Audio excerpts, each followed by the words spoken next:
A chamada telefônica chegou às 3h47 de uma manhã gelada de janeiro de 1944. Do outro lado, a voz de um comandante de esquadrão da Luftwaffe quebrou-se com algo raramente ouvido de pilotos alemães, confusão genuína, misturada com respeito relutante. Minefura, começou ele escolhendo cada palavra com cuidado. Os americanos destacaram um novo grupo de caças. Voam P-51 Mustangs de cauda vermelha. Não desfazem a formação. Não perseguem glória. E em 6 meses de operações, ele fez uma pausa. O silêncio esticando-se como um fio tenso, não perderam um único bombardeiro sob a sua proteção. Os dedos de Adolf Hitler esbranquiçaram em torno do auscultador. Impossível. A sua Luftwaffe vinha sangrando as formações de bombardeiros americanos havia 2 anos. A matemática da guerra aérea favorecia o defensor. Cada incursão de bombardeio sobre o Reich deveria fazer os B-17 hemorragiarem como um animal abatido. No entanto, ali estava um relatório que desafiava cada suposição tática e cada cálculo estratégico. Os americanos tinham encontrado algo, ou alguém, que mudara completamente a equação.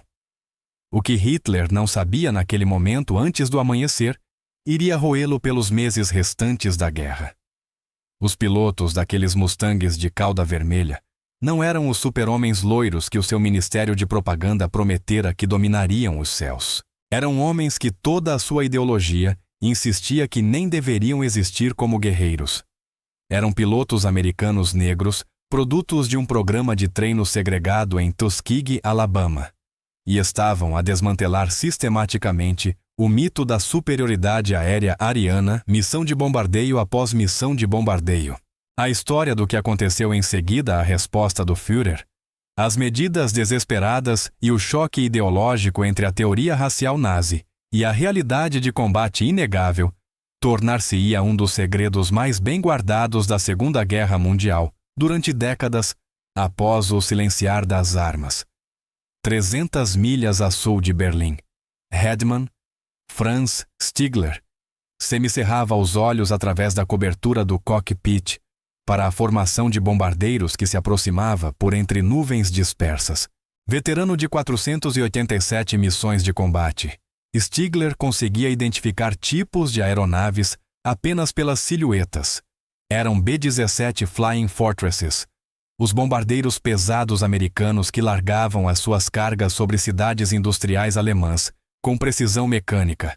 O alvo daquele dia parecia ser o pátio ferroviário de Munique. O que chamou a atenção de Stigler não foram os próprios bombardeiros, mas os seus escoltas. Elegantes, P-51 Mustangs pintados em verde azeitona padrão, exceto por uma característica distintiva, caudas vermelhas vivas, que reluziam como sangue fresco contra o céu de inverno. Stigler já se cruzara com esses escoltas em particular 2 vezes antes. Em ambas, a sua unidade sofrera perdas desproporcionadas. Aqueles pilotos americanos voavam com uma disciplina que parecia quase não americana, mantendo formações defensivas cerradas em vez de se separarem para duelos aéreos, como tolos famintos por glória. Stigler armou os seus canhões e iniciou a aproximação de ataque. Os caças de cauda vermelha responderam de imediato não com a perseguição agressiva que ele esperava, mas com ajustes precisos que fechavam todas as brechas na formação dos bombardeiros. Era como ver peças de xadrez em movimento. Cada piloto de Mustang antecipava os seus 3 próximos vetores de ataque possíveis e eliminava-os antes que ele se comprometesse. Ele escolheu um B-17 retardatário, que descera ligeiramente abaixo da formação, com o motor número 3, deixando um rasto de fumo escuro presa fácil. Stigler empurrou a manete de potência para a frente, mergulhando a partir de 28.000 pés, com o sol nas costas. Os Mustangs de cauda vermelha deveriam estar cegos a ele por mais 8 segundos. 7. 6. Uma traçante estalou junto ao seu canope aos 5 segundos. Impossível. O ângulo estava errado. A geometria não batia certo até Stigler inclinar o pescoço e ver um Mustang solitário com superfícies de cauda carmesim, pendurado, invertido a 3.000 pés acima da formação. O piloto antecipara exatamente o vetor de ataque que nenhum alemão deveria prever. O americano esperara, observara, calculara. Stigler desistiu do ataque o coração a martelar. Em 23 meses de combate, nunca encontrara pilotos que pensassem 3 jogadas à frente como grandes mestres. Aqueles não eram os cowboys americanos imprudentes que Goebbels descrevia na propaganda. Eram técnicos cirurgiões do combate aéreo que tinham estudado cada tática da Luftwaffe e desenvolvido contramedidas que roçavam o pré-cognitivo. De volta à base, Stigler apresentou o seu relatório de missão com detalhe invulgar. Os caças de cauda vermelha demonstravam uma eficácia de combate aproximadamente 40% superior à dos grupos de caça americanos padrão. A taxa de proteção dos bombardeiros aproximava-se da impossibilidade estatística. Ou os americanos tinham desenvolvido uma nova doutrina tática ou tinham recrutado pilotos com uma metodologia de treino fundamentalmente diferente. O que Stigler não incluiu no relatório, o que ele próprio não conseguia articular, era a implicação mais profunda. Se pilotos americanos negros, homens que o seu governo classificava como racialmente inferiores, estavam superando os melhores da Luftwaffe, então tudo o que o Reich prometera sobre a supremacia ariana era uma ficção demonstrável. A dissonância cognitiva era demasiado grande para ser enfrentada diretamente, por isso, Stigler concentrou-se nos detalhes técnicos e deixou a cratera filosófica por explorar. O seu relatório chegou a uma secretária em Berlim 36 horas depois. Um analista de inteligência sublinhou 3 frases a lápis vermelho e encaminhou o documento pela cadeia de comando. Dentro de uma semana, ele chegou à mesa de Hitler, acompanhado de 17 relatórios semelhantes de diferentes unidades da Luftwaffe, todos descrevendo o mesmo fenômeno desempenho de combate excepcional do 32º Grupo de Caça e os seus aviões distintos de caudas vermelhas. O Führer leu cada relatório 2 vezes, o rosto escurecendo a cada página. A realidade estava a fazer uma rebelião armada contra toda a sua visão de mundo, e o motim ocorria em céus limpos sobre a Alemanha, onde todos podiam ver. Algo teria de ser feito. A questão era o que e até que ponto ele estava disposto a ir para suprimir as provas que minavam os alicerces da ideologia nazi. Hitler convocou o marechal do Reich Hermann Göring para a Toca do Lobo, em 12 de fevereiro de 1944. Göring chegou esperando mais uma explosão de fúria sobre os fracassos da Luftwaffe, as ameaças e recriminações habituais.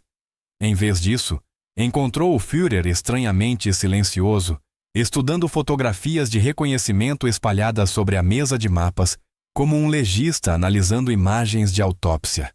"Explique isto", disse Hitler batendo com o dedo numa foto que mostrava 3 Mustangs de cauda vermelha, escoltando um B-17 danificado através de uma brecha nas nuvens. "Explique-me como os americanos conseguem 0 perdas de bombardeiros com esses escoltas em particular, quando os nossos caças derrubam de 20 a 30 bombardeiros por incursão contra outros grupos." Göring deslocou o peso considerável de um pé para o outro. Mein Führer. As táticas dos caças americanos melhoraram em todas as unidades. Tem superioridade numérica, melhor alcance com tanques de combustível suplementares. Não insulte a minha inteligência com generalidades. A voz de Hitler caiu para o tom que precedia as suas explosões lendárias. Tenho 17 relatórios de campo documentando o desempenho excepcional de uma unidade específica, o 332º Grupo de Caça. Sabe o que torna esta unidade diferente das outras, Marechal do Reich? O silêncio de Göring respondeu por ele. Hitler empurrou outra fotografia pela mesa. Esta fora captada por um avião de reconhecimento alemão a grande altitude. Mostrava pilotos americanos descendo dos seus Mustangs numa base aérea italiana. Mesmo em preto e branco granulado, mesmo a 4.000 pés, a cor da pele dos pilotos era inconfundível. Os americanos enviaram negros para lutar a sua guerra, disse Hitler, a palavra pingando veneno. E esses negros estão derrotando os nossos melhores pilotos? compreende o que isto significa. Entende o desastre de propaganda se isso se tornar amplamente conhecido. Göring compreendeu perfeitamente. A teoria racial nazi construíra uma hierarquia elaborada com os arianos no topo e os africanos na base. Se pilotos negros superavam ases alemães, toda a estrutura ideológica desabava como um edifício de alicerces apodrecidos. A propaganda soviética banquetear-se-ia com isso durante anos. A moral americana dispararia. Pior, levantaria questões entre cidadãos alemães já exaustos por anos de guerra e promessas quebradas. O que sugere mein Führer? Perguntou Göring cuidadosamente. Hitler afastou-se das fotografias e olhou pelas janelas reforçadas para a floresta da Prússia Oriental, além. Primeiro, supressão total de informação. Qualquer piloto que encontre os caças de cauda vermelha recebe ordens explícitas, nenhuma menção à raça dos pilotos americanos em relatórios oficiais nos refeitórios ou em cartas para casa. Qualquer um que viole esta diretiva enfrentará corte marcial imediata por minar a moral militar. E segundo, a voz de Hitler endureceu, irá desenvolver pessoalmente uma resposta tática que elimine essa unidade. Não me importam os recursos necessários. Não me importo com a redistribuição de esquadrões de outras frentes. Quero o 3 segundo grupo de caça destruído completa e publicamente, de uma forma que demonstre a superioridade da Luftwaffe sem margem de dúvida. Göring engoliu em seco. Destruir um grupo de caça específico exigia concentrar forças em pontos de interseção conhecidos, o que significava retirar recursos das posições defensivas que protegiam as cidades alemãs. Significava aceitar maiores perdas de bombardeiros noutros locais para alcançar uma vitória propagandística contra uma única unidade americana. A lógica militar era absurda, mas Göring aprendera a não discutir as obsessões de Hitler. Desenvolverei opções imediatamente, prometeu Göring. Fará mais do que isso, continuou Hitler. Também iniciará uma operação paralela de inteligência. Quero saber tudo sobre esses pilotos, como foram selecionados, como foram treinados, o que os torna eficazes. Encontre as suas fraquezas psicológicas táticas, qualquer coisa explorável. Se não os pudermos derrotar por meios convencionais, encontraremos outros métodos. A reunião terminou com Göring a sair para implementar ordens impossíveis. Hitler permaneceu junto à sua mesa de mapas, estudando as fotografias dos Mustangs de cauda vermelha com uma intensidade que beirava a obsessão. Para um homem que construíra o seu movimento político sobre teorias de hierarquia racial, esses pilotos representavam algo mais perigoso do que uma oposição militar. Eram a prova de que as suas suposições fundamentais estavam erradas. Nos dias seguintes, o círculo íntimo de Hitler notou uma mudança no seu comportamento. Ficou fixado em relatórios de combates aéreos, exigindo atualizações sobre cada confronto envolvendo o 3 II. Quando os conselheiros sugeriam concentrar-se em preocupações estratégicas mais prementes, o avanço soviético, a ameaça de invasão na França, o colapso da capacidade produtiva, Hitler voltava sempre a redirecionar as conversas para os caças de cauda vermelha. Goebbels percebeu a psicologia profunda em ação. O ministro da propaganda entendeu que a ideologia de Hitler exigia validação constante por eventos reais. Cada vitória militar servia como prova da suposta superioridade ariana. Mas aqueles pilotos americanos negros interrompiam essa narrativa de forma que não podia ser explicada nem ignorada. Goebbels decidiu derrotá-los na narrativa e inventar explicações alternativas, aeronaves mais novas, missões mais fáceis, erro de identificação, porque para ele a história contada valia mais que a verdade. Entretanto, Göring reuniu sua equipa de planeamento tático. O objetivo era, claro, forjar um grande engajamento aéreo que causasse perdas catastróficas ao 3 1960. Isolá-los exigia prever o seu calendário de missões e informação, classificada, o que implicava penetrar a segurança operacional americana. A equipa começou a monitorizar rádio, analisar padrões de missão e tentar decifrar comunicações. construíram modelos estatísticos para prever que formações de bombardeiros o 302º escoltaria. Era trabalho de inteligência à escala de operações estratégicas, empenhado em destruir um único grupo por motivos ideológicos não militares. O capitão Robert Wilson sentiu as forças G comprimirem a sua espinha, enquanto rolava o Mustang invertido e vasculhava o céu por caças alemães. A formação de 18B-17 que protegia rumava a 24.000 pés, os rastos traçando linhas brancas no céu de fevereiro. O rádio estalou Bandits 900 High 12 Plus. Ele avistou uma formação de Focke-Wulf 190 mergulhando de 30, 000 pés sol às costas, num ângulo calculado para cortar a formação antes que os escoltas respondessem tática padrão, mas executada com precisão rara. Red Flight, extend left. Blue Flight, maintain high cover, ordenou Wilson calmo apesar da adrenalina. O padrão defensivo era memória muscular, nunca perseguir alvos individuais, nunca quebrar formação, manter-se com os bombardeiros. Quando os Focke-Wulf mergulharam, Wilson conduziu o Red Flight numa subida que colocou 4 Mustangs entre os alemães e os bombardeiros. O combate virou turbilhão de fogo traçante e manobras evasivas. Ele acertou uma rajada de 3 segundos num Focke-Wulf, que acabou por perder altitude em fumo e enrolar numa espiral. Mas havia algo de errado, os caças alemães não desistiam após a primeira investida. Em vez de recuar, reagruparam-se e voltaram para outra corrida de ataque, um padrão que sugeria planeamento e coordenação além do habitual. Os instintos táticos de Wilson, apurados por 87 missões de combate, soaram o alarme. Isto não era uma interseção padrão de um ataque, era outra coisa. Talbert Tens-Olhos na segunda vaga chamou Wilson ao seu wingman. Negativo, chefe. Céus limpos ao norte. Espera Bandits 1200 nível alcance 4 milhas. Cristo devem ser 30. O estômago de Wilson afundou. O primeiro grupo fora uma distração, forçando os seus caças a gastar munição e energia, enquanto uma força muito maior manobrava para a posição. Tinha sido atraído exatamente para o tipo de engajamento que passara 2 anos a evitar.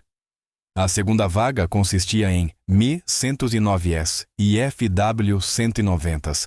Em formação mista, um assalto coordenado que sugeria planeamento cuidadoso em vez de uma interseção oportunista. Wilson fez um cálculo em fração de segundo. Se mantivesse a posição defensiva sobre os bombardeiros, os alemães iriam simplesmente esmagá-los por superioridade numérica. Mas se levasse a luta até eles, uma perseguição agressiva que violava a doutrina central do seu esquadrão podia perturbar a formação inimiga antes que atingissem os B-17. Todas as esquadrilhas preparem-se para engajar ofensivamente, ordenou Wilson, palavras que soaram estranhas na sua boca. Vamos partir a formação deles, antes que cheguem ao pacote. Empurrou a manete ao máximo e mergulhou na direção dos caças alemães, que se aproximavam o seu esquadrão, seguindo em formação fechada. A taxa de fecho era insana, 2 forças opostas a correr uma contra a outra, a velocidades combinadas que excediam 600 mm/h. Em segundos, o quadro tático organizado dissolveu-se num turbilhão de combate corpo a corpo, onde amigos e inimigos ocupavam a mesma milha cúbica de céu. Wilson viu-se na cauda de um Mi-109, disparando rajadas controladas, enquanto o piloto alemão lançava o aparelho por manobras evasivas violentas. As suas metralhadoras marcaram hits no fuselagem e na asa esquerda. O Mi-109 rodopiou e mergulhou. Wilson perseguiu a velocidade a subir para o vermelho, enquanto o caçava até aos 15.000 pés. Então, ouviu a voz que temera bombardeiros sob ataque elemento sudoeste. 2 bombardeiros atingidos, 1 a cair. A aposta tática de Wilson falhara. Ao levar a luta para os caças alemães, criara exatamente a brecha na cobertura defensiva que eles tentavam engenhar. A Luftwaffe sacrificara a segunda vaga como outra distração, enquanto um terceiro grupo, de onde raio tinham tirado tantos caças, escorregara pela cobertura e atacara os bombardeiros. Abandonou a perseguição e puxou o seu Mustang para uma curva de 8G, de regresso à formação de bombardeiros. A sua visão embranquiçou nas extremidades por causa das forças G sustentadas, mas apertou o manche com mais força, trocando altitude por velocidade, numa subida desesperada de volta aos 20.000 pés. A cena que o recebeu era o pesadelo de todo piloto de escolta caças alemães, e rompiam pela formação de bombardeiros como lobos entre ovelhas.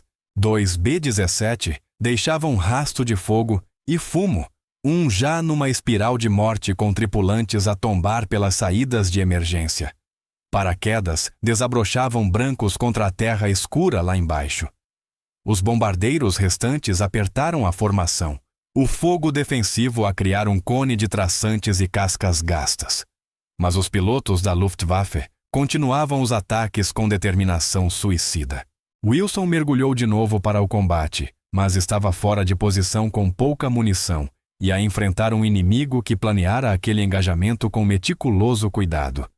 Pela primeira vez na sua carreira de combate, sentiu-se realmente ultrapassado. Os alemães tinham estudado as suas táticas, identificado a filosofia defensiva do seu esquadrão e projetado um cenário especificamente desenhado para explorar a única fraqueza da sua doutrina, a incapacidade de estar em múltiplos lugares ao mesmo tempo. O debriefing após a missão em Stuttgart durou 3 horas.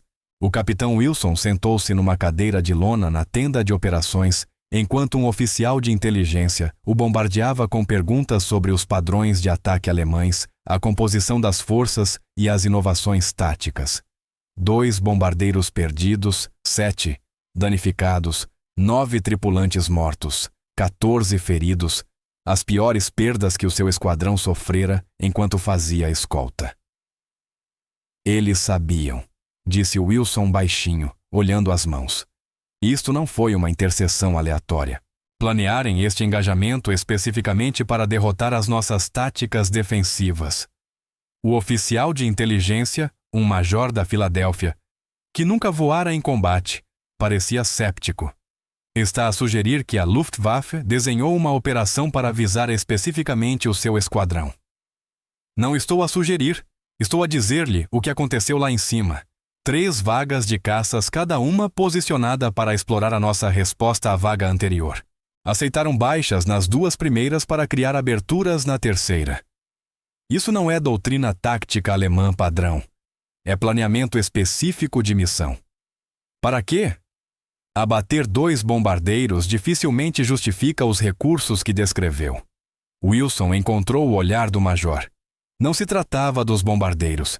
Tratava-se de nós de provar que podiam derrotar os pilotos de Tuskegee. A tenda mergulhou no silêncio. Todos perceberam o que Wilson não dissera diretamente.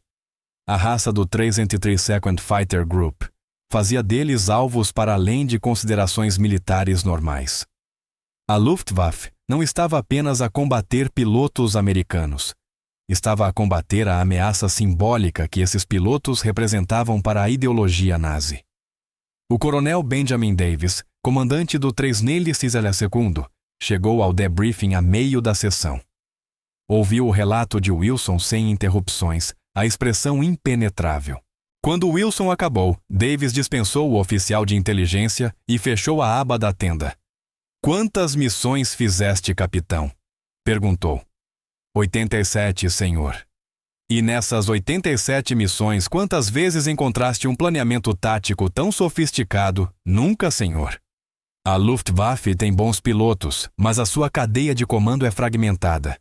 Normalmente não coordenam operações complexas através de múltiplos grupos de caça." Davis assentiu devagar. "Recebi um briefing classificado da inteligência do teatro na semana passada. Estão a monitorizar o tráfego rádio alemão à procura de referências à nossa unidade. No último mês, as menções aumentaram 300%.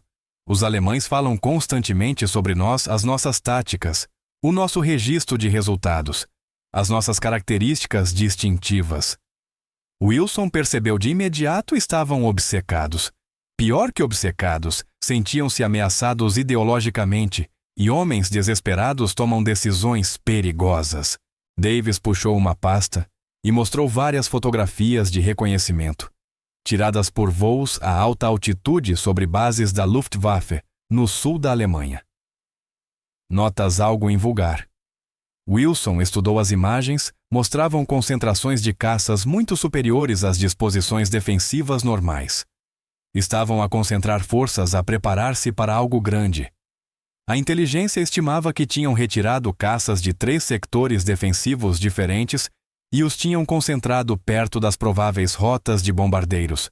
Estavam a sacrificar proteção sobre cidades alemãs para massificar forças em pontos onde esperavam encontrar-nos. As implicações eram enormes. A Luftwaffe estava tão fixada em destruir o 302 que aceitava vulnerabilidades estratégicas noutros lugares. A Força Aérea de Hitler tomava decisões operacionalmente insensatas, movida por imperativos ideológicos em vez de lógica militar. "O que fazemos, senhor?" perguntou Wilson. Davis ficou calado um bom momento, os dedos a tamborilar na pasta. "Adaptamo-nos. As táticas defensivas que nos serviram durante 6 meses são agora um passivo. Os alemães resolveram esse enigma. Então vamos dar-lhes um enigma diferente para resolver." Na semana seguinte, Davis redesenhou a doutrina tática do 302.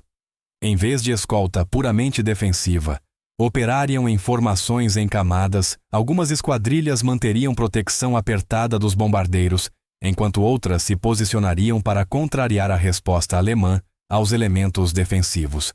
Era xadrez jogado em 3 dimensões a 300 mph, exigindo confiança e comunicação para além do pedido a pilotos noutros grupos. Wilson passou horas a treinar com os líderes de voo, ensaiando os novos padrões sobre o campo italiano. Os pilotos sabiam o que estava em jogo, lutavam 2 guerras ao mesmo tempo: o conflito militar contra essa Alemanha e o conflito ideológico contra todos os que acreditavam que homens negros não podiam sobressair como aviadores de combate. "O meu irmão escreveu-me na semana passada", contou o tenente Charles Bailey numa pausa de treino. "Ele está ainda no Alabama a trabalhar em Tuskegee como mecânico. Diz que segue os nossos relatórios como se fossem resultados de beisebol. Gente aí em casa vê tudo o que fazemos, sem pressão." Um piloto tentou uma piada, mas a graça soou vazia. Todos sentiram o peso da representação conscientes de que o seu desempenho seria generalizado a uma raça inteira por quem procurava confirmar preconceitos. Wilson mudou de assunto. "Vamos correr a formação split stack mais uma vez. Os alemães vão usar tudo contra nós na próxima missão. Precisamos que este padrão seja automático." Voaram exercícios até o combustível ficar baixo, depois debrifaram, comeram, dormiram e repetiram. Vieram ordens: a próxima grande vaga de bombardeio tinha como alvo fábricas de aeronaves perto de Munique, um objetivo de alto valor que garantia forte resposta da Luftwaffe. Na noite anterior à missão, Wilson deitou-se a ouvir o som distante da artilharia na frente italiana. Pensou nos pilotos alemães que iam tentar matá-lo no dia seguinte e perguntou-se se algum deles questionava a ideologia que tornava aquela luta pessoal em vez de puramente militar. Provavelmente não. As pessoas raramente examinam os alicerces da sua visão do mundo, especialmente quando esses alicerces justificam a sua posição na hierarquia social. Pensou também no Führer, algures no seu bunker, obcecado com fotografias de reconhecimento dos Mustangs de cauda vermelha. Hitler construíra um império sobre a promessa da supremacia ariana. E agora esse império estava a rachar, enquanto pilotos negros protegiam bombardeiros americanos com eficácia sem precedentes. A dissonância cognitiva devia ser insuportável. Bom, que lhe doa. Que cada missão bem-sucedida corroa a sua certeza. Deixe a brecha entre a teoria nazi e a realidade observável alargar-se até engolir toda a ideologia apodrecida. Wilson fechou os olhos e forçou-se a adormecer. Amanhã traria outra batalha na guerra sem fim, mas amanhã, o 332, o voaria novos padrões concebidos para contrariar as adaptações alemãs. Demonstrariam a mesma flexibilidade e inovação tática, que os tornara o grupo de escolta mais eficaz no teatro do Mediterrâneo. E algures na Alemanha, alguém apresentaria outro relatório que contradizia tudo o que os nazis prometiam sobre hierarquia racial. O peso cumulativo dessas contradições talvez não terminasse a guerra, mas contribuiria para demolir as mentiras que a tinham iniciado. A fúria do Führer manifestava-se como silêncio frio em vez da explosão esperada. Göring permaneceu em sentido na sala de briefings, suor a formar-se na testa. Apesar do frio de fevereiro, observando Hitler estudar os relatórios pós-missão de Munique, com a atenção metódica de um patologista a examinar amostras de tecido em busca de malignidade. Concentraste 43 caças de 3 grupos separados, disse Hitler, por fim, a voz mal acima de um sussurro. Ingeniaste um engajamento especificamente desenhado para sobrecarregar o 332 Uro por superioridade numérica e surpresa tática, e o resultado foi: o marechal do Reich Göring limpou a garganta.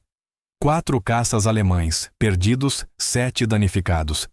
Perdas americanas, 2 bombardeiros, 1 Mustang. Os pilotos de cauda vermelha adaptaram-se ao nosso padrão de ataque em 3 vagas em minutos e estabeleceram uma configuração defensiva que os nossos pilotos não tinham encontrado antes. Adaptaram-se. Hitler pousou os relatórios com movimentos precisos e contidos que eram de algum modo mais aterradores do que objetos atirados. Eles adaptaram-se às táticas que tínhamos desenvolvido para contrariar os seus métodos anteriores. Compreendes o que isto indica sobre o seu treino, a sua flexibilidade tática, a sua estrutura de comando? Mein Führer? Isto indica que são melhores do que os nossos pilotos. A voz de Hitler manteve-se baixa, mas cada palavra soou como um golpe físico. Indica que os negros, que segundo a nossa ciência racial, deveriam ser intelectualmente inferiores, estão a demonstrar capacidades cognitivas e inovação tática, que superam o desempenho dos ases alemães. Compreendes as implicações? Göring nada disse, não havia nada a dizer que não piorasse a situação.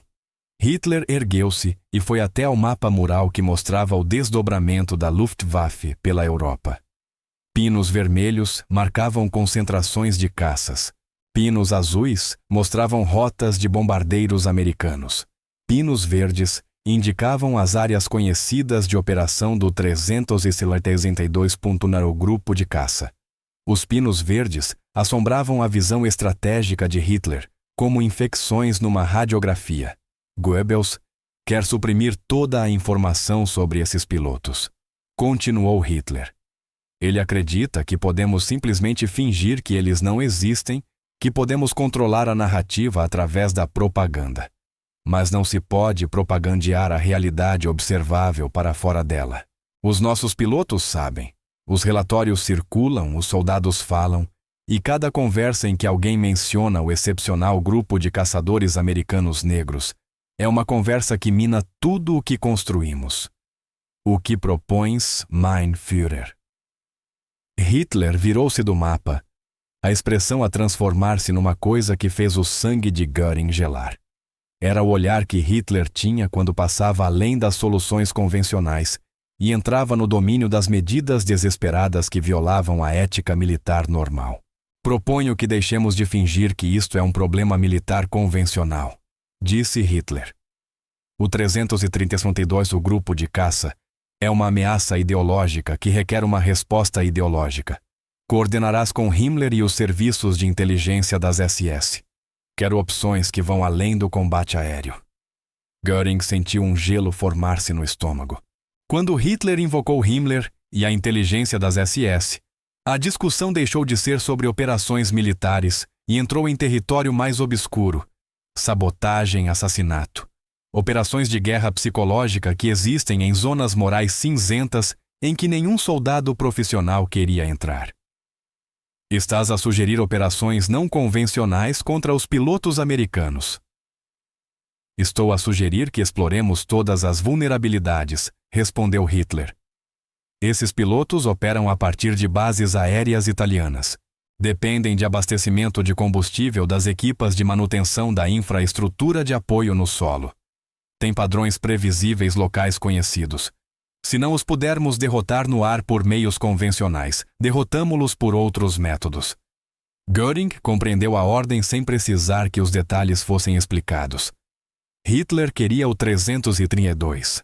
O grupo de caça destruído por quaisquer meios necessários, sabotagem de aeronaves, ataques a instalações no solo, talvez mesmo operações dirigidas contra pilotos individuais. Era o tipo de guerra assimétrica que a Alemanha normalmente condenava, quando outros a empregavam contra as suas forças. Mein Führer visar unidades americanas específicas para operações especiais pode convidar retaliação contra as nossas próprias forças. Os americanos não farão nada. Interrompeu Hitler porque não irão admitir o que torna esta unidade especial. Eles não podem publicizar a raça desses pilotos sem salientar a sua própria segregação militar e as políticas raciais domésticas. Operamos num espaço onde ambos os lados têm incentivo para manter silêncio. Isso dá-nos liberdade de ação. Era uma lógica torcida, mas não totalmente errada. O exército americano mantinha de facto a segregação. A cobertura jornalística dos Tuskegee Airmen nos Estados Unidos era limitada e cuidadosamente controlada. Ambas as nações tinham razões para manter esta história em particular calma, o que significava que operações contra o 332 Neue poderiam ser conduzidas numa guerra pelas sombras, onde as regras normais não se aplicavam. Göring saiu da reunião com ordens para coordenar com o Oberstgruppenführer da SS, chefe do escritório principal de segurança do Reich. A perspectiva de envolver Colton Brunner, um homem cuja ideia de inovação tática incluía técnicas de tortura da Gestapo em operações militares, deixou Göring enjoado. Mas Hitler tinha dado ordens explícitas e desobedecer ao Führer em fevereiro de 1944 era equivalente a suicídio. 3 dias depois, Göring encontrou-se numa sala de briefings diferente com participantes muito distintos. O capitão Brunner sentou-se do outro lado da mesa, o rosto marcado impassível, ladeado por 2 oficiais de inteligência da SS, que tomavam notas com a precisão mecânica de homens, documentando atrocidades para referência futura. O Führer pediu operações de contingência contra o 332 Neue. O grupo de caça americano, começou Göring odiando cada palavra. Especificamente operações que explorassem vulnerabilidades em terra em vez de combates aéreos. O capitão Brunner sorriu sem calor. Já comecei a análise preliminar. A unidade opera desde o aeródromo de Ramitelli, no sul de Itália. A segurança lá é padrão militar americano competente, mas não excepcional. A atividade partisana italiana na região fornece cobertura para operações de infiltração. Temos ativos no terreno.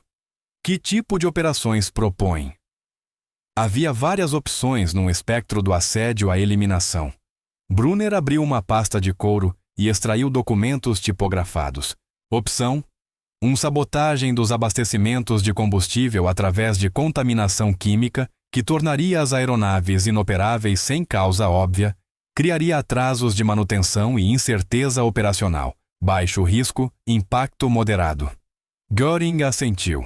Embora a ideia de envenenar combustíveis lhe parecesse atravessar linhas que não deveriam ser cruzadas. Opção 2.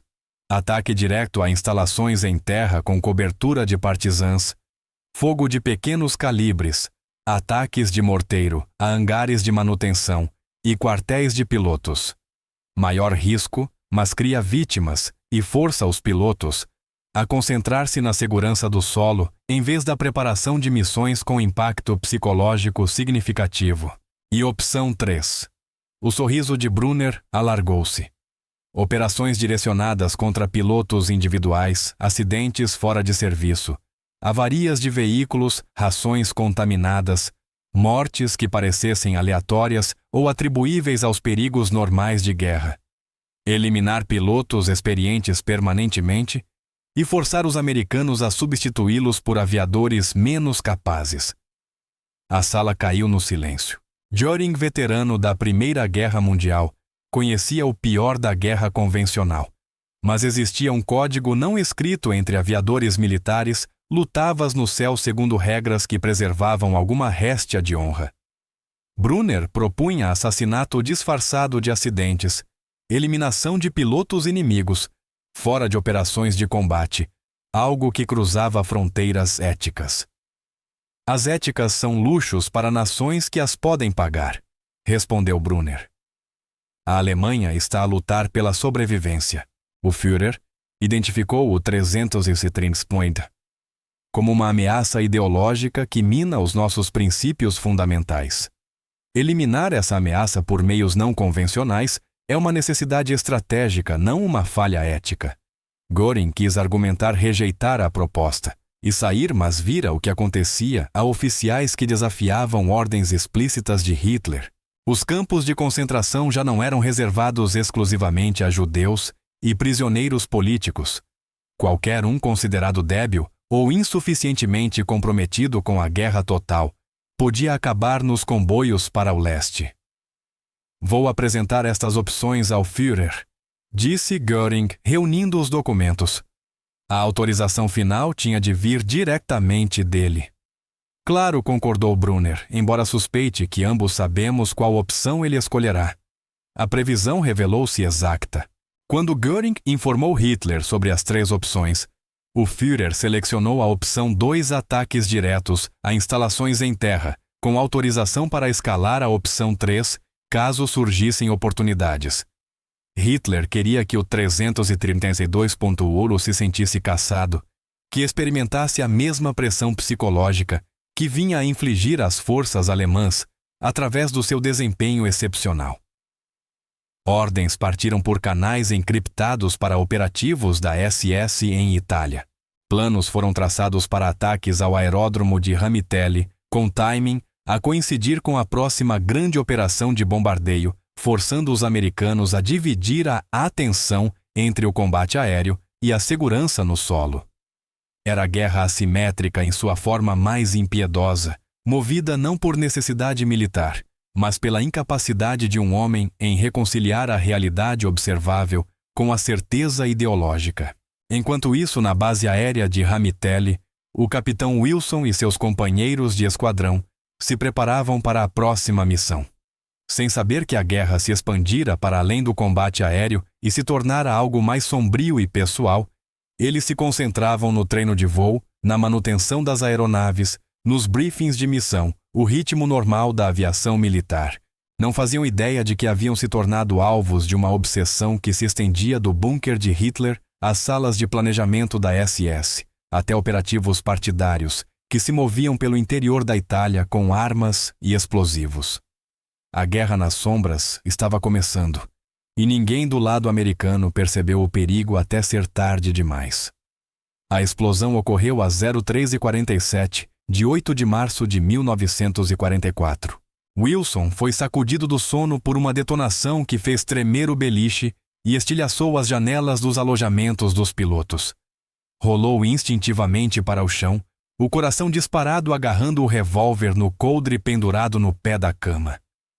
Lá fora, chamas alaranjadas subiam para o céu antes do amanhecer, a partir do hangar de manutenção. Explosões secundárias seguiram-se tambores de combustível, pegando fogo em reação em cadeia, munições estourando no calor, o som nítido de explosivos detonando.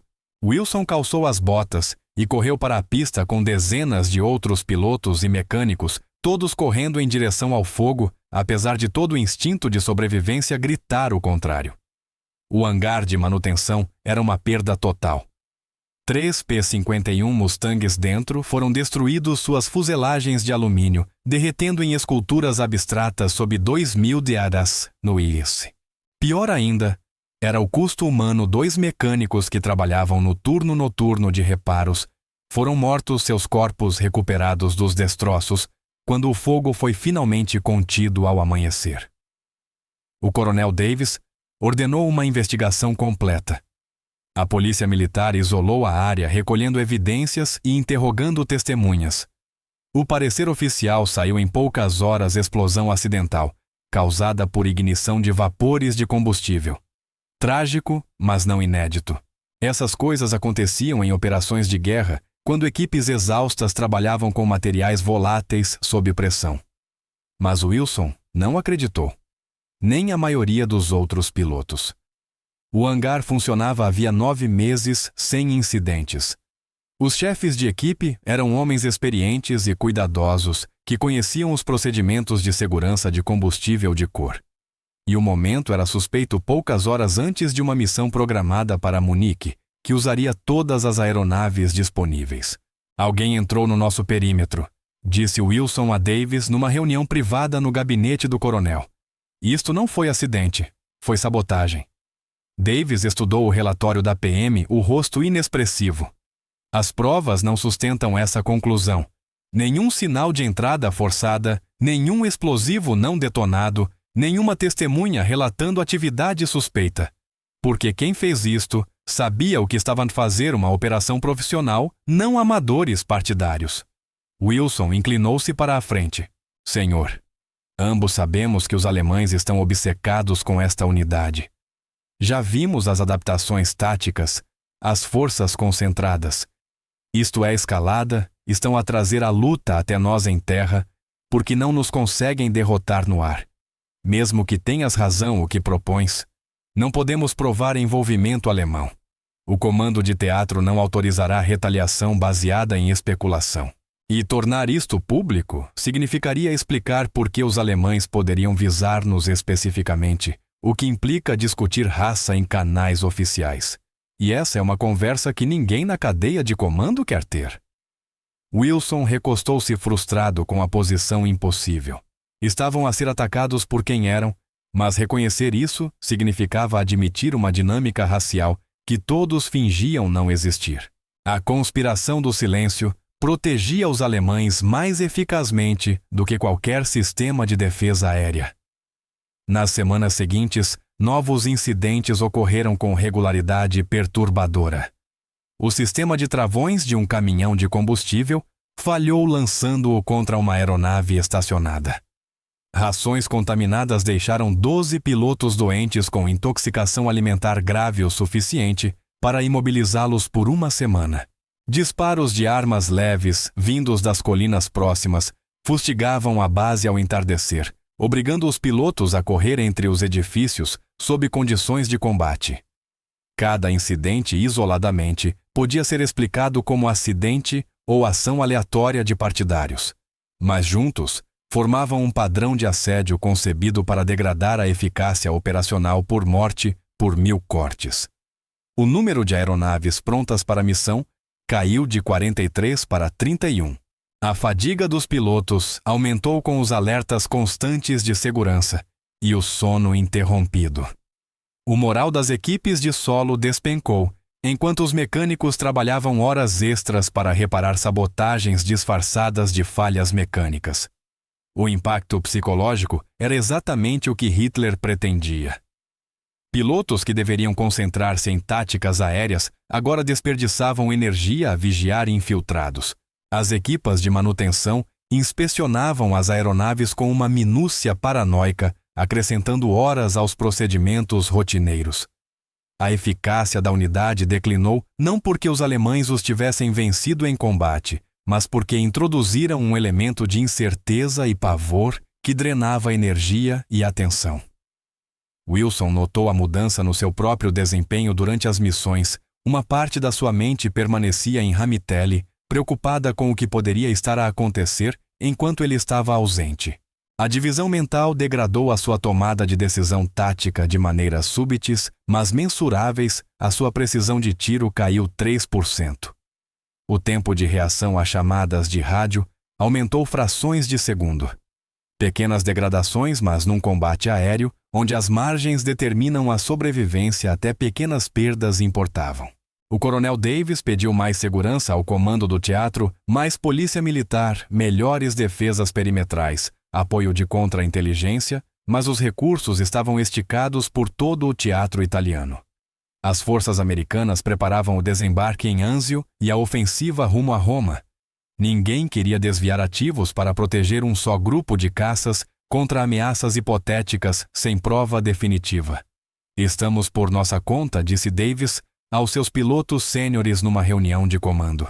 O teatro não nos ajudará porque ajudar-nos significaria admitir que precisamos de proteção especial por causa de quem somos, e esse reconhecimento abre questões sobre por que somos segregados em primeiro lugar. Assim adaptamos com recursos orgânicos, implementaram medidas de segurança próprias, pilotos voluntariaram-se para a sentinela alternando turnos durante a noite. As equipas de solo criaram protocolos de inspeção que verificavam todos os sistemas de cada aeronave antes das operações. Instalaram sensores de movimento ao longo do perímetro e criaram equipas de resposta rápida capazes de mobilizar-se em segundos após um alarme. Era trabalho exaustivo para além das operações de combate regulares, mas lentamente as melhorias de segurança deram resultado. Um infiltrado partisano foi apanhado a colocar explosivos perto do depósito de combustível e capturado antes de os detonar. Sob interrogatório, admitiu ter sido pago por serviços de inteligência alemães através de intermediários. Outro infiltrado foi interceptado perto dos alojamentos dos pilotos com agulhas envenenadas destinadas a ser introduzidas nas rações. As capturas confirmaram o que Wilson suspeitava: eram alvos de uma campanha coordenada alemã que operava fora das operações militares convencionais. Mas a confirmação pouco ajudou quando ninguém com autoridade queria reconhecer publicamente a campanha. Então, em 3 de abril de 1944, tudo mudou. O tenente Samuel Harris não regressou de uma missão sobre Viena. A sua aeronave foi vista pela última vez a quebrar a formação após ter sofrido danos por artilharia e a seguir para sul em direção às linhas aliadas. As buscas não encontraram destroços, nenhum paraquedas, nenhum sinal de emergência. 3 dias depois, o corpo de Harris foi recuperado num campo a 20 milhas de Ramitelli. Tivera tempo para ejetar do aparelho e para saltar de paraquedas em segurança.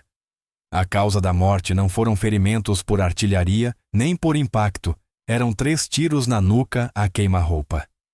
Assassinato à maneira de execução após captura, algo que violava todas as convenções de guerra relativas a prisioneiros. Os partisãs italianos que encontraram o corpo também descobriram uma nota presa ao fato de voo de Harris.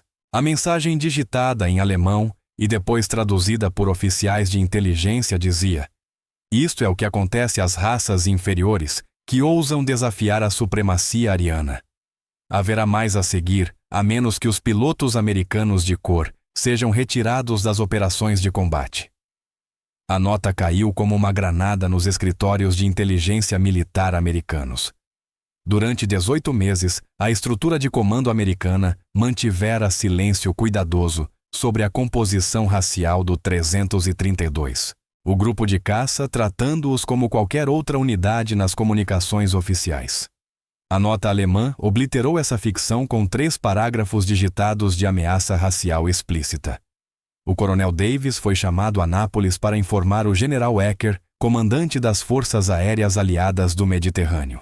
A sala de reuniões enchia-se de oficiais superiores, generais, coronéis, oficiais de inteligência, assessores políticos chegados de Washington em voos de emergência, porque todos precisavam de entender o que estava a acontecer e decidir como responder. Os alemães levaram isto para além das operações militares, explicou Davis diante daquela sala de oficiais superiores. O tenente Harris foi executado após a captura especificamente por causa da sua raça. A nota torna isso explícito. Não estamos a enfrentar ações inimigas convencionais. Estamos a enfrentar crimes de guerra motivados por ideologia. O general Ecker estudou a nota traduzida ao rosto sombrio. Isto cria complicações impossíveis. Se tornarmos isto público, estamos a admitir a perseguição racial, o que implica discutir a segregação nas forças americanas. O Congresso realizará audiências. Grupos pelos direitos civis exigirão integração. Senadores do Sul lutarão para manter as políticas atuais. Gastaremos mais energia em batalhas políticas do que em lutar contra os alemães. Com todo o respeito general, o tenente Harris está morto, respondeu Davis, a voz cuidadosamente controlada. Mais 2 dos meus pilotos desapareceram em missões recentes. Os meus mecânicos foram mortos em ataques de sabotagem. Em que ponto proteger a situação política interna se torna menos importante do que proteger militares americanos de crimes de guerra? A sala caiu em silêncio. Todos compreenderam que o argumento de Davis era moralmente inatacável, mas politicamente impossível. O exército americano de 1944 estava profundamente comprometido com a segregação como política. Admitir que essa segregação tornava os militares negros alvos especiais da atenção alemã significava reconhecer que a segregação tinha consequências operacionais para além da política doméstica. Um conselheiro político do Departamento de Estado interveio. Se tornarmos públicas as acusações de crimes de guerra raciais, daremos à Alemanha munição para a propaganda. Eles apontarão para os linchamentos americanos, as leis de Jim Crow, os motins raciais. Argumentarão com alguma eficácia que os Estados Unidos não têm autoridade moral para condenar as políticas raciais da Alemanha, enquanto as nossas práticas são documentadas e continuam. Então não fazemos nada? Perguntou Davis. Deixamos a inteligência alemã assassinar pilotos americanos, porque reconhecer esses assassinatos é politicamente inconveniente. O general Ecker levantou a mão. Ninguém está a sugerir que não façamos nada, coronel. Estamos a tentar encontrar uma resposta que proteja os seus pilotos sem criar um desastre de propaganda para a causa aliada. Esses objetivos não são mutuamente exclusivos. Durante as horas seguintes, os oficiais reunidos debateram opções. Alguns defenderam pressão diplomática discreta através de intermediários neutros, apresentando protestos formais sobre o tratamento de aviadores capturados, sem mencionar especificamente a questão racial. Outros sugeriram retaliação militar, operações direcionadas contra instalações de inteligência alemãs, uma escalada olho por olho que permanecesse fora da visibilidade pública. Davis ouviu as discussões com frustração crescente. Todos se concentravam em gerir as repercussões políticas e propagandísticas, enquanto os seus pilotos continuavam a voar com alvos nas costas. O racismo institucionalizado que criara unidades segregadas agora punha vidas em risco, e as mesmas estruturas institucionais impediam lidar diretamente com esse perigo. Por fim, Davis levantou-se e interrompeu uma discussão teórica sobre o envolvimento da Cruz Vermelha Internacional. Senhores, enquanto debatemos protocolos diplomáticos, os meus pilotos enfrentam um inimigo que tenta matá-los tanto no ar quanto no solo. Preciso de ações concretas, não de sessões de estratégia política. Ecker assentiu. Tem razão, coronel. Eis o que faremos imediatamente. Primeiro autorizo recursos dedicados de contra-inteligência para a sua unidade operativos experientes do OSS, especializados em detecção de infiltrações e desmantelamento de redes partidárias. Segundo, estabeleceremos uma força de resposta rápida da Polícia Militar, especificamente designada para a segurança de Ramitelli. Terceiro, rotacionaremos periodicamente a base operacional da sua unidade para impedir que os alemães estabeleçam padrões de vigilância. E quanto à retaliação pelo tenente Harris? Perguntou Davis. Oficialmente não podemos reconhecer ataques baseados em raça sem autorização política de Washington. Ecker olhou de relance para os oficiais de inteligência presentes. Extraoficialmente serão feitos esforços para identificar e neutralizar as redes de inteligência alemãs que operam no sul da Itália. Alguns desses esforços poderão ser mais agressivos do que as operações de contra-inteligência padrão. É suficiente. Davis compreendeu a mensagem subentendida. O exército americano responderia aos crimes de guerra alemães através de operações secretas que mantivessem negação plausível. Não era justiça, mas era algo. Obrigado, general. Os meus pilotos continuarão a missão. Eu sei que sim, respondeu Ecker. E coronel, por aquilo que vale o desempenho do 395. Não passou despercebido nos mais altos níveis. O general Eisenhower mencionou especificamente a sua unidade num briefing recente, elogiando as estatísticas de proteção aos bombardeiros. Há conversas em andamento sobre integração, sobre mudar políticas depois da guerra. O que o senhor e os seus pilotos estão a alcançar tem impacto além da situação militar imediata. Davis assentiu, mas não sentiu satisfação. Mudanças depois da guerra não ajudariam o tenente Harris, nem os outros pilotos visados pela obsessão alemã. Eles precisavam de proteção agora, não de promessas de reformas futuras. De volta a Ramitelli, Davis informou os seus pilotos sêniores sobre a reunião em Nápoles. O capitão Wilson ouviu o relatório com emoções mistas, alívio por saber que chegaria segurança adicional, raiva, por ter sido necessária a execução de um piloto para provocar ação e ceticismo quanto a mudanças reais. Eles querem que continuemos a voar, disse Wilson quando Davis terminou. Continuar a oferecer proteção exemplar aos bombardeiros para que as estatísticas provem o nosso valor, mas sem fazer muito barulho sobre os perigos extras que enfrentamos, porque isso é politicamente complicado. É um resumo pouco generoso, admitiu Davis, mas não incorreto. A questão era se continuávamos nessas circunstâncias, ou pedíamos redistribuição para funções com menor exposição. Continuamos, disse Wilson imediatamente. Outros pilotos à volta da mesa de briefing assentiram em concordância. Continuamos porque cada missão bem-sucedida prova algo importante. Continuamos porque a retirada validaria exatamente o que Hitler acredita sobre nós. Continuamos porque é isso que os soldados fazem. Cumprimos a missão independentemente das circunstâncias. Davis sorriu de forma sombria.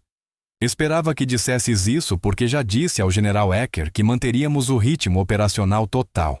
Agora vamos discutir as alterações táticas que estamos a implementar para vos proteger tanto no ar quanto em terra. Nas semanas seguintes, o 332 o adaptou-se à sua nova realidade como alvos de uma guerra nas sombras. Operativos do OSS chegaram a Ramitelli, agentes de inteligência experientes, que tinham operado atrás das linhas inimigas e compreendiam intimamente as táticas alemãs. Estabeleceram protocolos de contravigilância, fizeram verificações de antecedentes aos empregados civis italianos e construíram redes de informadores nas aldeias vizinhas para detectar tentativas de infiltração antes que chegassem ao aeródromo. Entretanto, o 332 continuou a cumprir missões de combate com a mesma eficácia que os tornara alvos. Protegiam formações de bombardeiros enredadas com interceptores da Luftwaffe e mantinham o seu recorde quase perfeito de não perda de bombardeiros, que elevou a obsessão de Hitler a novos patamares. Mas agora, cada missão trazia um peso adicional. Os pilotos sabiam que lutavam por algo, além de objetivos militares, lutavam para provar a sua humanidade a um inimigo que a negava, lutavam para validar o seu valor perante uma nação que os segregava, lutavam para sobreviver a ameaças que operavam fora das regras normais da guerra.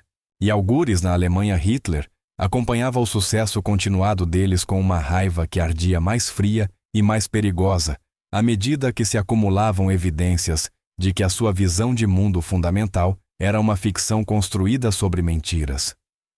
Em maio de 1944, a obsessão de Hitler com o 322º grupo de caça tinha metastizado de preocupação estratégica para uma fixação pessoal que alarmava mesmo os seus conselheiros mais próximos.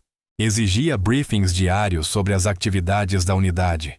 Estudava fotografias de reconhecimento com lupas e irrompia em acessos de fúria quando os relatórios indicavam o contínuo sucesso dos bombardeios americanos sob a sua proteção. Martin Bormann, secretário particular de Hitler, observava com crescente preocupação o estado mental do Führer. O homem que antes comandara exércitos em múltiplas frentes agora passava horas a analisar relatórios táticos sobre um único esquadrão de caças. Era como se toda a concepção de realidade de Hitler dependesse de destruir esses pilotos específicos ou provar que o seu sucesso era de algum modo fraudulento. Os americanos perderam 3 bombardeiros sobre Pest. Ontem mencionou Bormann durante um briefing matinal tentando redirecionar essa atenção de Hitler para assuntos mais estrategicamente significativos. A nossa produção de petróleo romena continua apesar dos pesados ataques. Hitler mal olhou para o relatório de Pest. Os caças de cauda vermelha estiveram presentes em Pesthest, não Mein Führer. A inteligência indica que foram atribuídos à missão de Munique nesse mesmo dia. E os resultados da missão de Munique Bormann consultou as suas notas com relutância. 17 bombardeiros chegaram aos alvos. Nenhuma perda durante a missão. 2 bombardeiros danificados por artilharia, mas regressaram em segurança à base. A mandíbula de Hitler cerrou. 0 perdas outra vez. Quantas missões consecutivas! O 332 no completou 100 perdas de bombardeiros sob a sua proteção, 68 Mein Führer. O número pairou no ar como uma acusação, 68 missões, em que pilotos americanos negros haviam operado impecavelmente, protegendo seus carregamentos perante a oposição concentrada de caças alemães e fogo pesado de artilharia. 68 pontos de dados que contradiziam a teoria racial nazi de forma tão fundamental que reconhecê-los exigiria desmantelar os fundamentos ideológicos do regime. Goebbels desistira de tentar suprimir informação sobre os Tuskegee Airmen através da propaganda. Demasiados pilotos alemães os tinham encontrado. Demasiados relatórios documentavam a sua eficácia. Em vez disso, Goebbels mudara de estratégia para explicações alternativas. Talvez os americanos lhes dessem missões mais fáceis. Talvez as suas aeronaves fossem superiores. Talvez fossem, na verdade, pilotos brancos mal identificados pelo reconhecimento alemão. A verdade era irrelevante, só a história contava. Nenhuma das explicações alternativas resistia ao confronto com relatórios de combate reais. O 332 voava as mesmas missões que grupos de caças brancos frequentemente enfrentando oposição mais pesada. As suas aeronaves eram P-51 Mustangs padrão, idênticas às pilotadas por outras unidades, e as estatísticas de engajamento mostravam táticas de combate agressivas, não evasão cautelosa. A verdade era inegável: pilotos americanos negros estavam a superar os seus homólogos brancos e a humilhar a Luftwaffe no processo. E essa verdade devorava Hitler por dentro. Quero que as operações de infiltração em Itália sejam intensificadas, ordenou Hitler. Quero que os ataques ao seu aeródromo sejam duplicados. Quero todos os recursos que pudermos poupar direcionados para destruir esta unidade. Mein Führer, disse Bormann com cuidado, os recursos necessários para operações de infiltração na Itália são consideráveis. Estamos também a enfrentar o avanço aliado na frente italiana, a preparar-nos para a invasão esperada da França e a lidar com a atividade partisana nos territórios ocupados. Concentrar recursos contra um único grupo de caças americano significa aceitar capacidades degradadas noutros setores. Não me importa. A voz de Hitler desceu para o sussurro que precedia os seus acessos lendários de fúria. Isto já não se trata de eficiência militar. Trata-se de provar que a nossa compreensão fundamental do mundo está correta. Se negros podem sobressair como pilotos de caça, se inferiores raciais podem derrotar guerreiros arianos. Então tudo o que construímos baseia-se em mentiras. Tudo o que prometemos ao povo alemão é ficção. Eu não aceitarei essa conclusão. Não posso aceitá-la. Bormann reconheceu a espiral psicológica que o Führer havia criado.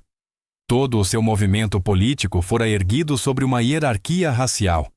Admitir que essa hierarquia era falsa significava confrontar a monstruosidade de tudo o que fora feito em seu nome: os campos de concentração, os assassinatos em massa, as guerras de agressão justificadas por teorias de supremacia ariana.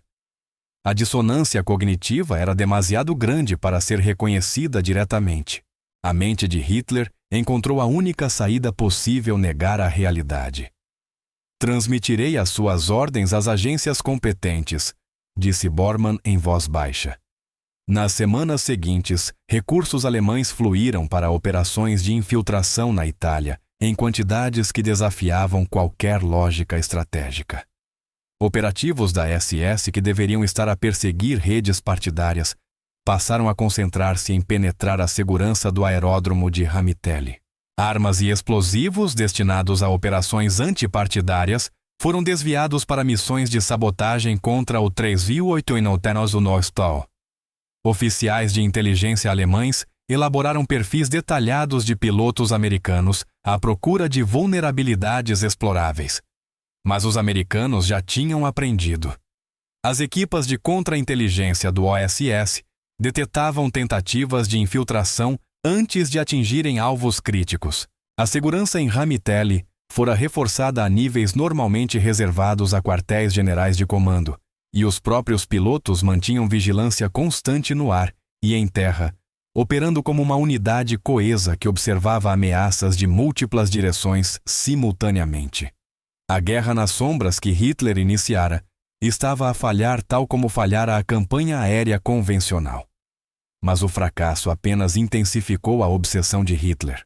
Se a realidade não se conformava à sua ideologia, ele simplesmente rejeitava a realidade e construía uma narrativa alternativa onde as suas crenças permaneciam válidas.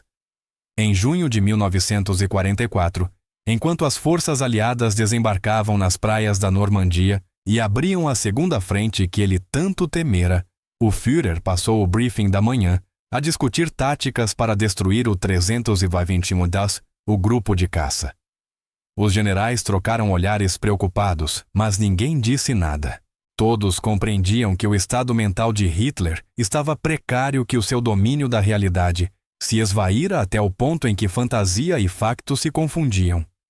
O homem que conquistara quase toda a Europa estava agora reduzido a uma obsessão com pilotos americanos que nunca conheceria homens cujo sucesso destruía tudo o que ele acreditava. Era uma tragédia adequada, Hitler destruído pelo simples facto observável de que a capacidade humana não era distribuída de acordo com as suas teorias raciais. Enquanto isso, o capitão Wilson e os seus companheiros continuavam a sua missão, sem saber que ocupavam um lugar central no colapso mental de Hitler. Voavam, combatiam, protegiam bombardeiros e regressavam à base para repetir o ciclo.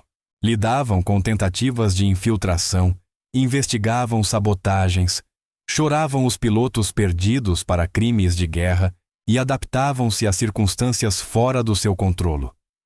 Faziam o que os soldados sempre fizeram perante o impossível, concentravam-se na missão, apoiavam os camaradas e recusavam-se a render-se ao medo, ao ódio ou ao desespero. E ao fazê-lo, conquistaram uma vitória mais profunda do que qualquer engajamento tático.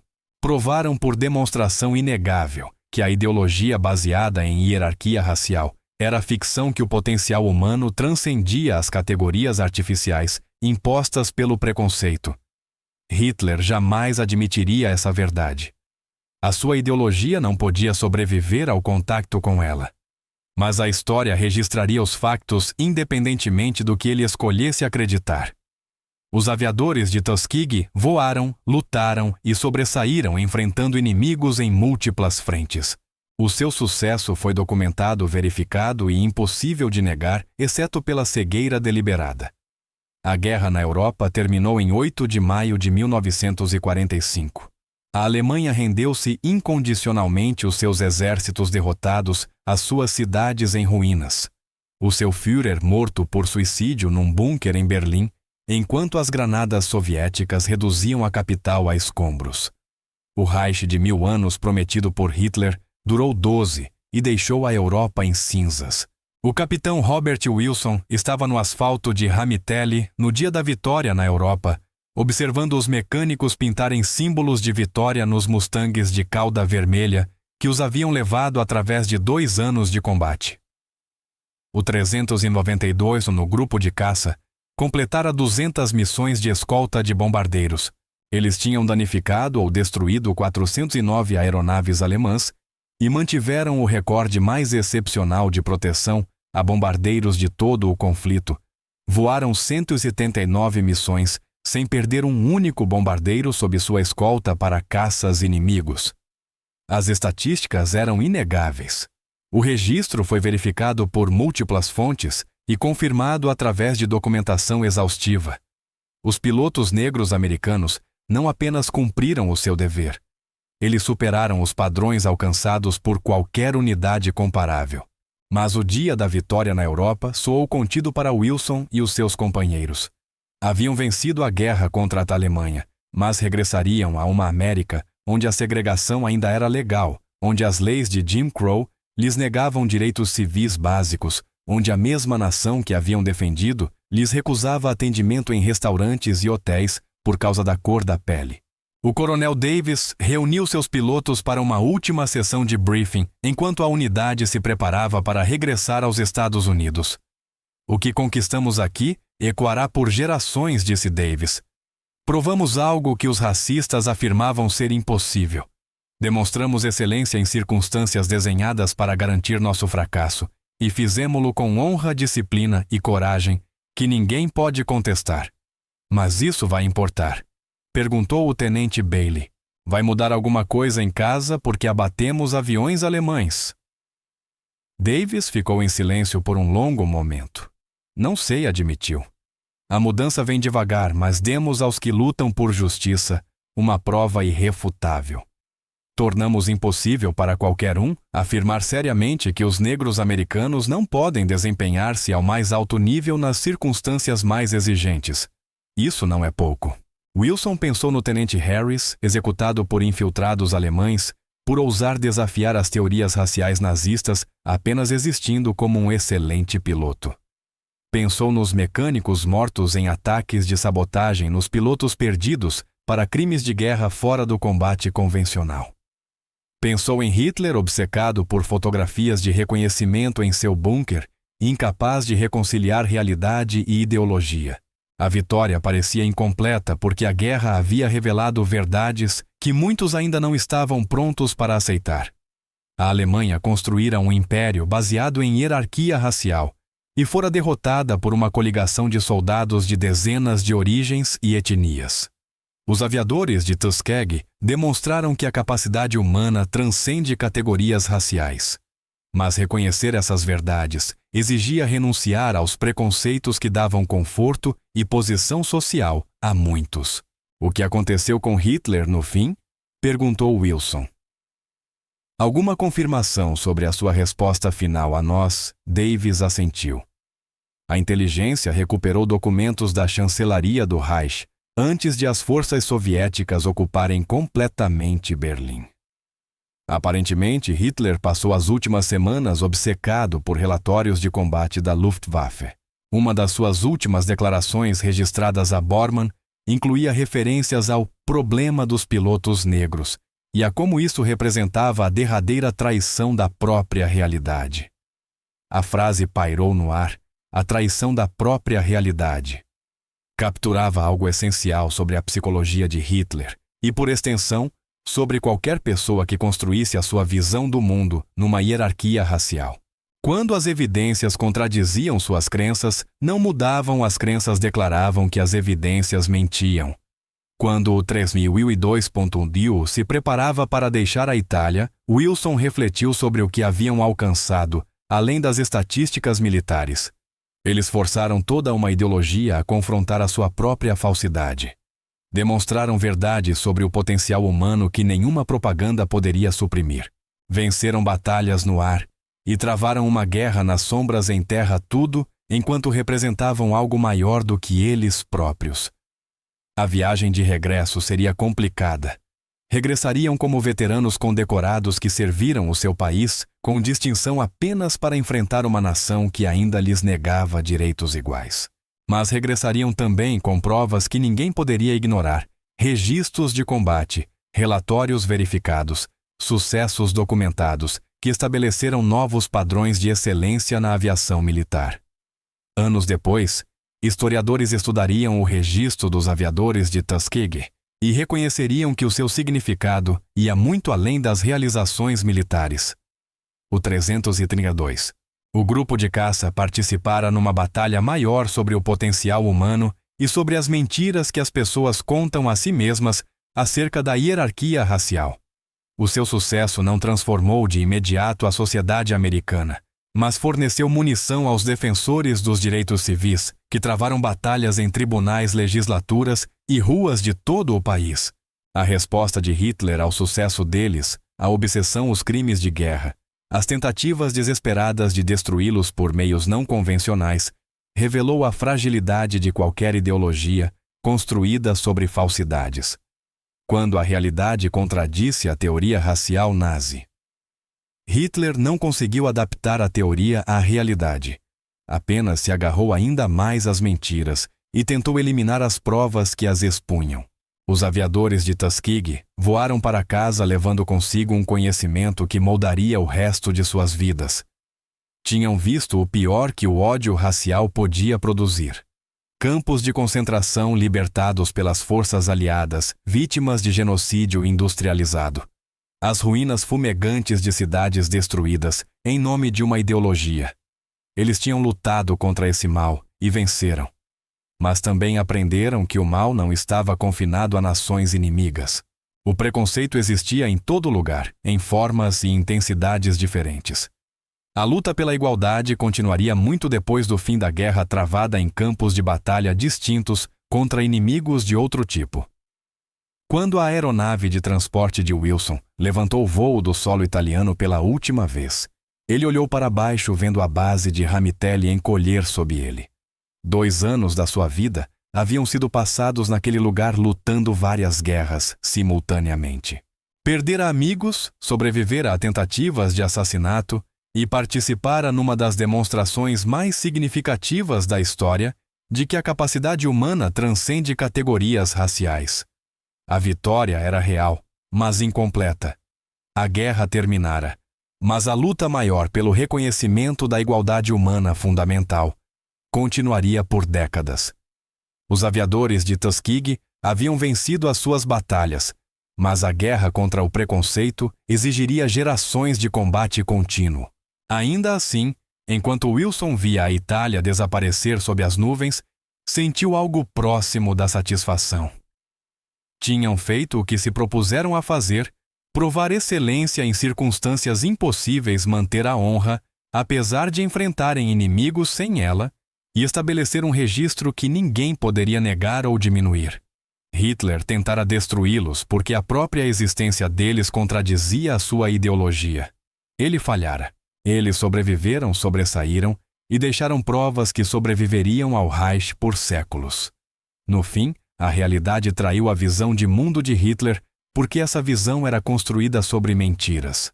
Os aviadores de Tuskegee existiram como prova viva de que essas mentiras eram falsas, e isso por si só já era vitória suficiente. Muito obrigado por acompanharem esta história até o fim. Se a acharam tão poderosa quanto nós achamos ao criá-la, deixem um like e inscrevam-se. Isso realmente nos ajuda a continuar trazendo à luz essas histórias não contadas.